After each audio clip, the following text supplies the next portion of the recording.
Seorang gadis yang di dalam keluarganya itu sangat berantakan, di mana ketemu juga dengan seorang laki-laki yang keluarganya juga sama-sama berantakan. Judulnya pasti berantakan. Judulnya pasti berantakan.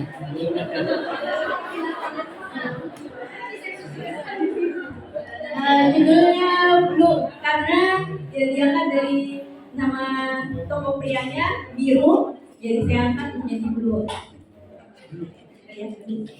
Karena Blue juga menggambarkan kesedihan, jadi saya mengambil judul itu.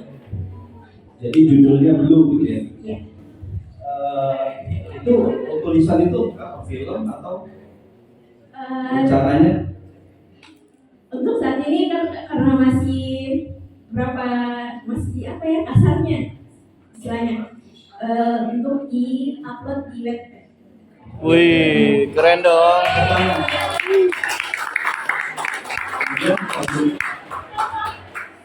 Apa yang ditulis? Apa yang ditulis? Horor. Mistis. Apa itu, boleh diceritain?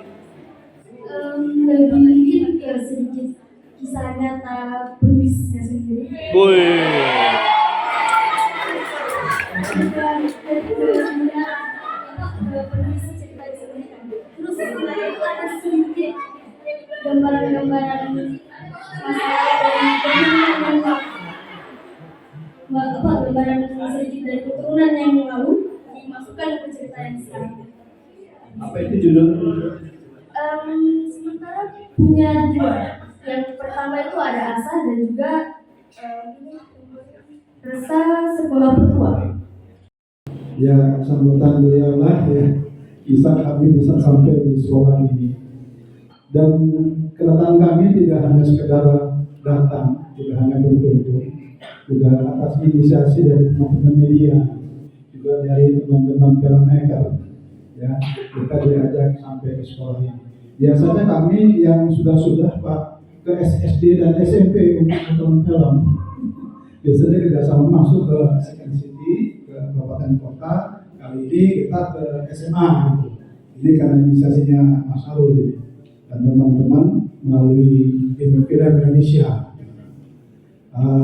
Tadi pagi kita sempat di SMA 5 dan tentunya ini dalam rangka bagaimana perfilman Indonesia ini bisa diapresiasi oleh masyarakat kita sendiri, terutama tentunya bagi generasi muda yang sekarang ini lebih cenderung untuk menggandrungi drakor. Nah, Nih, udah tau deh, Korea itu bukan main. Ya. Jadi udah merupakan apa yang menjadi seharusnya kita hargai, yang seharusnya kita justru cintai. Padahal itu karya budaya kita sendiri, karya anak-anak bangsa. Kalau barusan disebutkan ada teman-teman kita katanya yang mendapatkan juara 1 film pendek, Pak. Ya, ini kan karya. Mau diapain karya ini kan? Perlunya kita hargai, kita apresiasi. Nah, dalam rangka inilah tentunya kita bagaimana mengapresiasi sekaligus mencintai karya-karya budaya bangsa. Ya, dengan tentunya segala globalisasi melalui arus teknologi yang juga kita bisa peroleh yang melalui HP, gadget segala macam, itu bukan main ya. Film-film asing juga semakin gencar untuk masuk. Nah, oleh karena itu bagaimana kita bisa menghargai film-film produksi karya Indonesia. Banyak sekali sekarang sudah ada produksi karya-karya bangsa Indonesia ini, bahkan tidak hanya dikenal di Indonesia sendiri, bahkan di dunia internasional. Lalu kemarin ini kita sudah ada penghargaan di Cannes Film Festival di Prancis ya Pak Ian ya.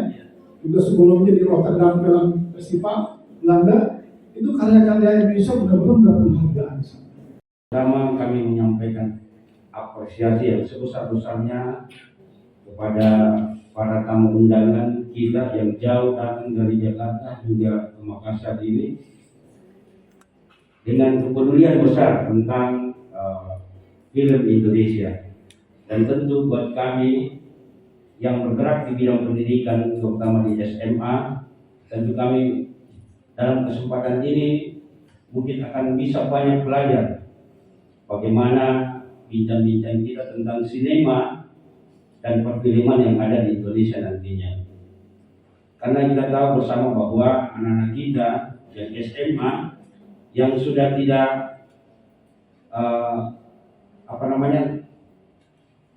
sangat menggunakan teknologi sekarang, mereka sudah paham betul bagaimana, sehingga kami perlu sampaikan bahwa di sekolah kami juga ini tahun kemarin kami dapat juara 1 untuk pembuatan video pendek. Saya lihat masih ada di tempel juara di situ, juara 1 dengan ya uang peminatnya ada 30 juta kemarin. Tapi itu semuanya kami serahkan kepada siswanya semuanya, karena mereka yang berbuat, tentu mereka yang menikmati. Dan kedepannya mungkin dengan adanya kegiatan ini akan lahir lagi para seniman-seniman yang baru di SMA Negeri 8 Makassar ini. Tidak hanya film, tapi anak-anak kami juga banyak menjuarai lomba-lomba tari, ya. Dan kegiatan yang rutin kami lakukan di SMA 8 Makassar ini adalah pagelaran pentas seni setiap tahun. Kemarin kalau tidak salah 24 provinsi yang kita tampilkan kemarin untuk tarinya, Pak. Iya. Bahwa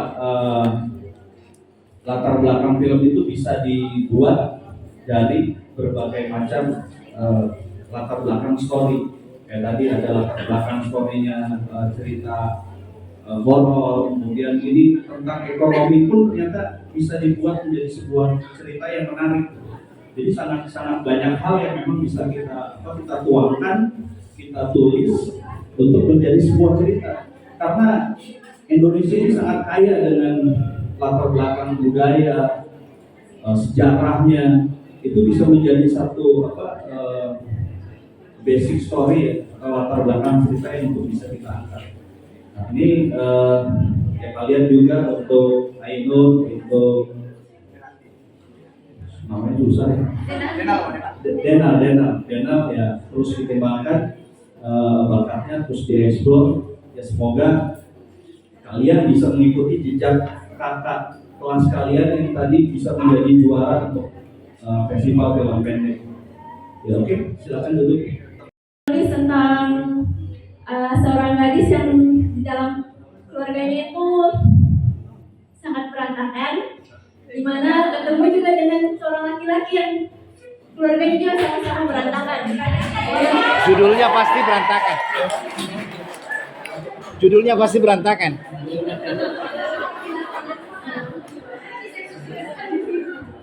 Judulnya Blue karena diangkat dari nama toko prianya biru, jadi saya angkat menjadi Blue. Ya. Karena Blue juga menggambarkan kesedihan, jadi saya mengambil judul itu. Jadi judulnya Blue gitu ya. Ya. Itu tulisan itu apa, film atau Eh, rencananya? Untuk saat ini kan karena masih apa ya kasarnya istilahnya, untuk di upload di web. Wih, keren dong.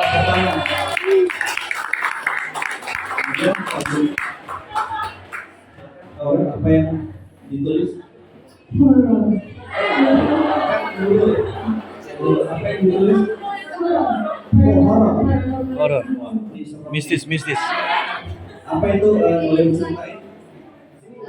Lebih ke sedikit kisah nyata penulisnya sendiri. Wih.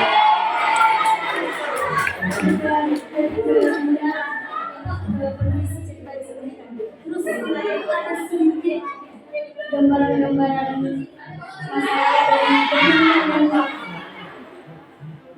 gambaran sedikit dari keturunan yang lalu dimasukkan ke cerita yang sekarang. Apa itu judul? Sementara punya dua. Yang pertama itu ada Asa dan juga Rasa Sekolah Bertua. Bagaimana usaha Kanca untuk membawa film yang berbau budaya Makassar, karena di era sekarang banyak anak muda yang tidak tertarik dengan budaya ataupun itu bilang, oh apa itu mapancing, oh apa itu kayak badi kan, oh zaman dulu sekali, ataupun bagaimana usaha Kanca untuk menembus itu, untuk menembus pikiran anak muda sekarang untuk bisa menonton film-film yang berbau budaya Makassar. Terima kasih. Assalamualaikum warahmatullahi wabarakatuh. Salam. Waalaikumsalam. Pertanyaan menarik ya, terima kasih. Ya, justru karena anak muda kita sudah tidak tertarik sama budaya kita, saya pikir itu menjadi penting. Itulah urgensinya kenapa film Mapaci ini harus hadir. Nah, bagaimana supaya disuka sama lebih banyak orang gitu? Maksudnya bisa lebih universal, anak muda bisa suka, orang tua bisa suka, anak-anak bisa suka gitu. Ya kita pakai pendekatan yang pop gitu, kayak kita hadirkan Kuning Abu, tetap ada momen-momen lucu di film gitu, kita tampilkan di trailer.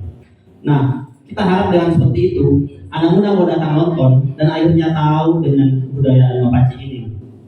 Maksudnya kita tidak langsung preach gitu, tidak langsung menceramai bahwa udah tahu harus tahu bahwa ada budaya Mapaci, tapi bisa lebih smooth lewat film gitu. Atau mungkin Kauna bisa menambahkan karena gagasan film Mapaci juga ikut dikembangkan oleh Kauna. Iya. Terima kasih. Menarik ya pertanyaannya, karena saya juga agak kaget kalau adik-adik semua atau generasi zaman now yang milenial atau generasi apa ya sekarang Gen Z ya, bukan apa Gen Z, masih Gen Z ya, sudah tidak mengenal dengan tradisi kita seperti Mapaci. Mungkin yang lebih dikenal sekarang bridal shower party ya. Yes.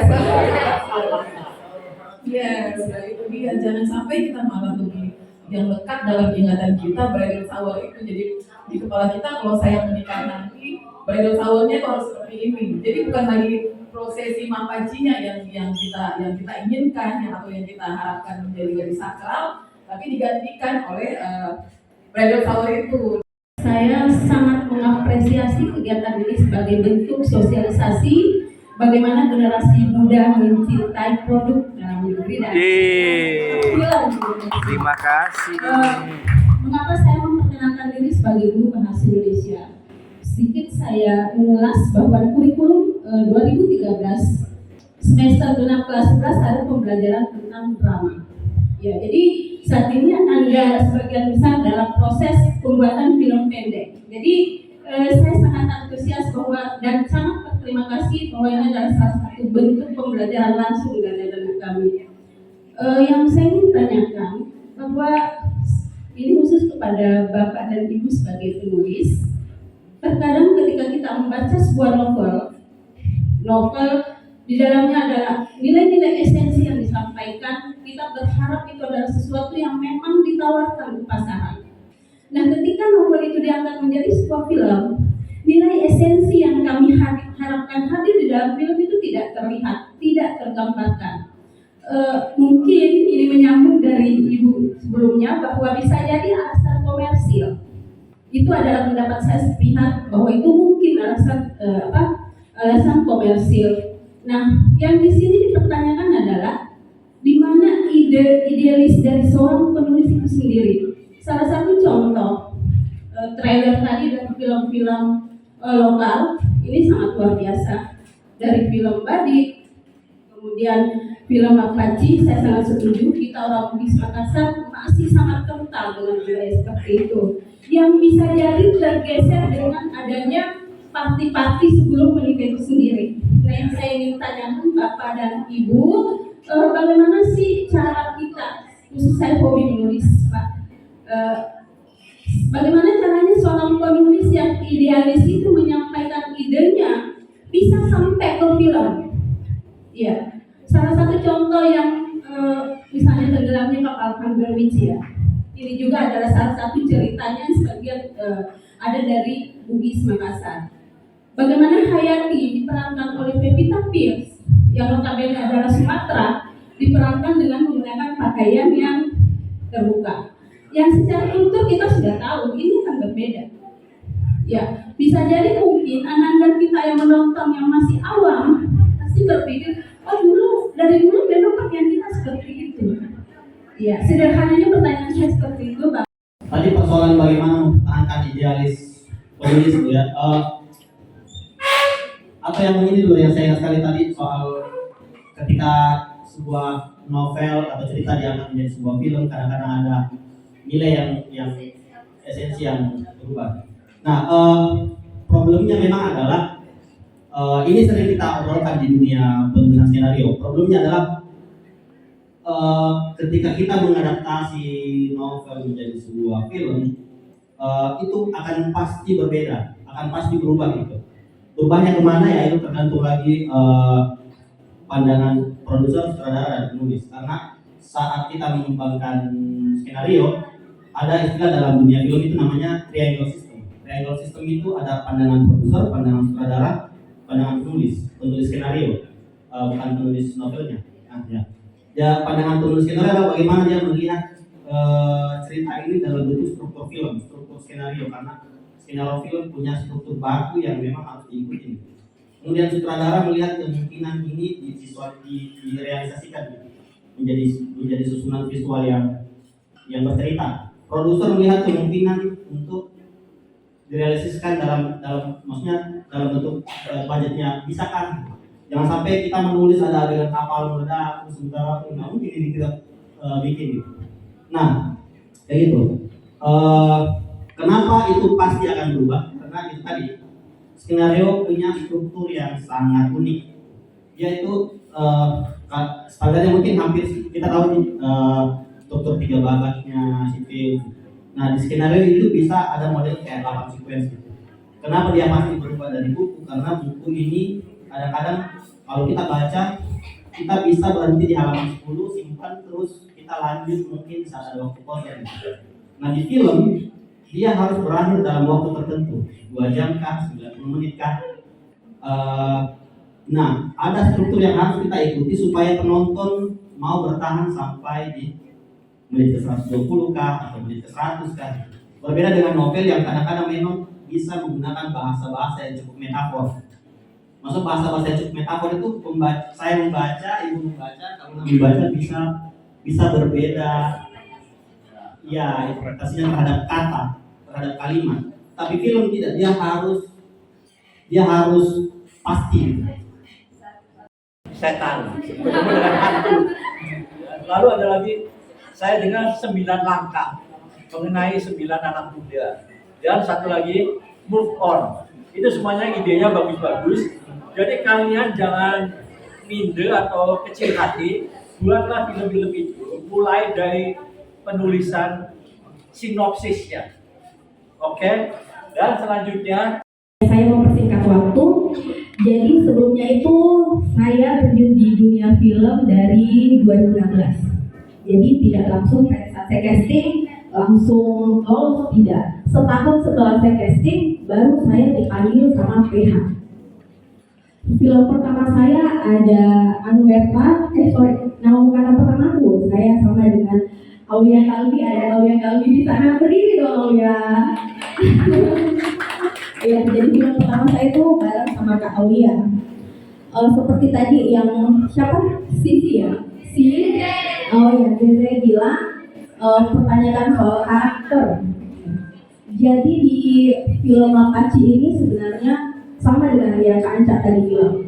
Di film Apache ini saya tidak terlalu banyak berdialog jujur, tapi Kak Anca meminta saya lebih ke karakter wajah saya. Jadi tidak harus dengan saya berdialog tersampaikan apa yang saya mau bilang, tidak, tapi dengan wajah saya, dengan gimmick saya, dengan ekspresi saya itu sudah harus sampai ke yang nonton, bukan dengan karena dialog saja, itu tidak gitu. Itu yang saya dapat dari beberapa sutradara ya, karena di Makassar itu apalagi saya dari 2016 saya sudah jujur sudah 3 PH lah, salah satunya ada di Timur Picture. Terus banyak sekali yang namanya story, karena saya dari 2016 dari casting. Setelah saya casting, saya cuma casting 1 kali jujur. Setelah saya casting 1 kali, saya selanjutnya dipanggil nih, tidak ada yang saya ikut casting. Bukan sombong atau apa, tapi ini memang real seperti itu.